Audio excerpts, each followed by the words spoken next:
House of the Dragon has brought Westeros back to life for us fans, and we couldn't be happier. The familiar feel of King's Landing and the extreme politics for the Iron Throne has got us thinking back to Game of Thrones days. Speaking of which, have you been wondering how the GOT cast feels about the new show? Stray not, youngling. You'll find that out in this video with some other exciting news about the show. Let's start with the reactions. Why don't we? Targaryens, dragons, and the super uncomfortable Iron Throne went off the air back in 2019 with a super disappointing last season. And while that's just a few years ago, it really feels like a few hundred years. And if we're feeling that as viewers, imagine what the original cast must be feeling. So obviously, most of them have given us, and the cast of HOD, some sage advice about acting in a show that has changed pop culture as we know it. To give you a summary, some of them are pretty stoked, others are a little cautious. But hey, before we tell you any more of why, let's talk about whose reaction we love the most. Drum rolls, please. Starting out, we have our very own Daenerys, or Emilia Clarke, if you want to be real. Obviously, no one knows House Targaryen better than her. She was the embodiment of their traditions, language, and looks for 8 good years after all. So naturally, it was her reaction we were looking forward to the most, and Dany did not disappoint. Turns out the first thing she did was to give some insider tips to Matt Smith, who's taken up Daemon Targaryen's mantle in the show. Smith told Jake Hamilton in an interview that the very first advice he got was to get used to the wig. He added how convoluted the whole process of putting on his bald cap and blonde hairpiece was every single day on set. He also added that this discussion of theirs happened years ago, when Clarke told him how she had to go an hour and a half early daily to put on the silver wig, and how it was a lot. Pretty smart of Emilia there. We bet acting under all those lights in that silver wig would probably be no joke. Next on our list is Kit Harington. He may have starred in a lot of other projects after Game of Thrones, but for us, he's always going to be Jon Snow. And so his reaction was what mattered to us the most, after Emilia's of course. So what did he have to say? Well, his reaction is quite sweet actually, because according to Kit, even though he does plan on watching it, it's going to be painful for him to watch House of the Dragon. No,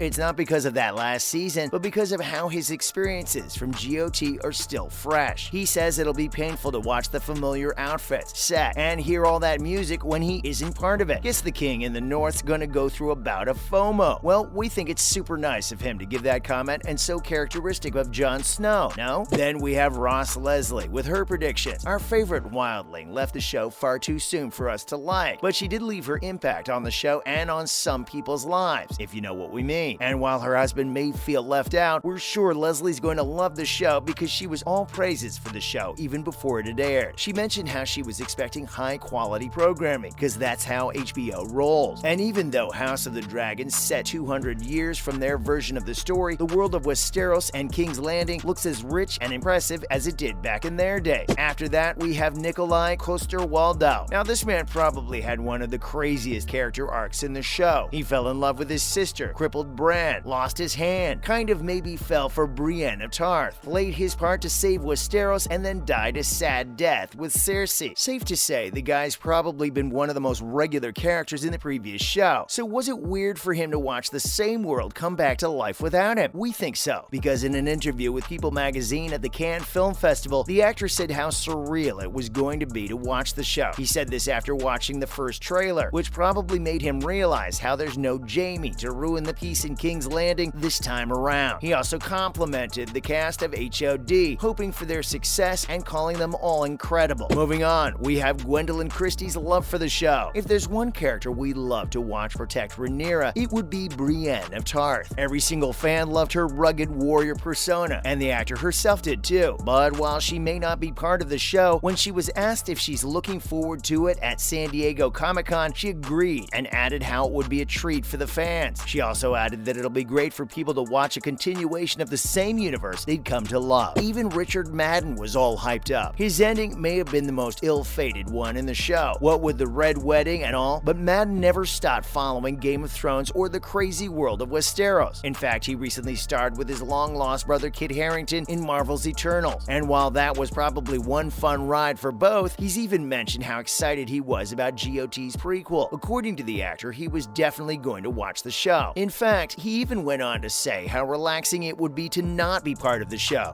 Guess the Red Wedding freaked him out more than it did us. But while these guys are all singing praises for the show, some other actors have said how fans could expect a lot more from House of the Dragon, especially considering how Game of Thrones ended. it. With that, let's talk about Maisie Williams' reaction. Arya was one bad dark, and we still can't get over her attack on the Night King. Ooh, goosebumps even now. But while she may have departed to explore the world, wrapping up her character's story with a happily ever after, a lot of other stories were left unanswered by D&D. And Maisie's worried that fans may want those answers from HOD. Of course, this came after she enthusiastically agreed to watch the show in its entirety. But after, she said how curious but also concerned she was about the pressure the show's cast must be under. They're stepping into pretty big shoes after all, and she'll probably have some inside info considering her friendship with Olivia Cook, who'll be playing the adult version of Alicent Hightower in the show. Maisie also added how she wanted to be as supportive as she could be for her friend, but is also curious about how the show is going to proceed without the core cast of the original story. We're in the same boat as her, with John Bradley following suit. Now look, it's obvious the Game of Thrones prequel is going to grab all the numbers on TV, even though an LOTR's prequel is also on at the same time. It wasn't the best show on television for almost a decade for nothing. So given that, there's probably going to be more than some discussion about the show on internet forums. Who are we kidding? People are already eating up all the information they can get and making up all the theories they can. Let us tell you, this is something John Bradley predicted way before the show premiered. He even said how he was ready for all the unnecessary comparisons fans are going to make between both shows without thinking how different they are from each other. There will be polls about which one they prefer, and even about how one show's popularity could misdirect the other's story. What can we say? That's the part of fan culture all shows are going through right now, and while it can get toxic, the best way is to ignore them and move on. And Bradley seems to plan to do exactly that. He says despite his worries, he's super excited to watch the show without worrying about his next scene in the show.